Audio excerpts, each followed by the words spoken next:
বিচার করেন নিজের নিজে, বিচার করেন নিজের ছেলে মেয়ের, বিচার করেন নিজের ছেলে মেয়ের।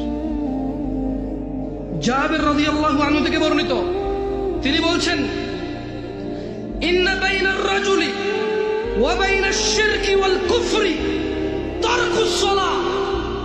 নিশ্চয় শিরক কুফরের মধ্যে পার্থক্য হচ্ছে নামাজ ত্যাগ করা। এইবার নিজে নিজে বলেন, কত ভাগ মুসলমানের দেশ? আপনি কে? আপনি কি?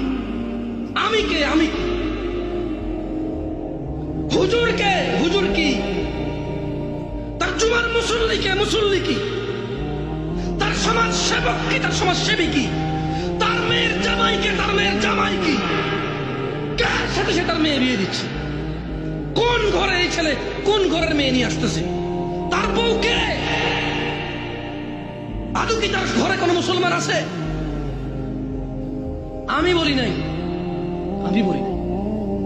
জাবের রাদিয়াল্লাহু আনহু থেকে বর্ণিত, আমার সাথে বলেন, ইন্না বাইনার রাজুলি,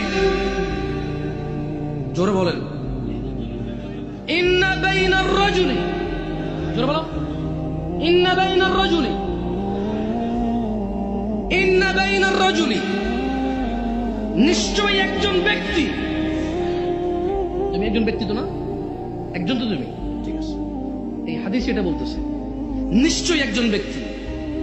ওয়া বাইনাশ শিরক, বলো ওয়া বাইনাশ শিরক, এবং শিরক, ওয়াল কুফরি, এবং কুফরি, তারকুস সালাহ, নামাজ ত্যাগ করা।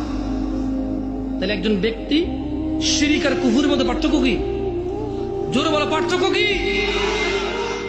মুশরিক আর কাফেরের মধ্যে পার্থক্য কি? শিরক আর কুফরের মধ্যে পার্থক্য কি? নামাজ।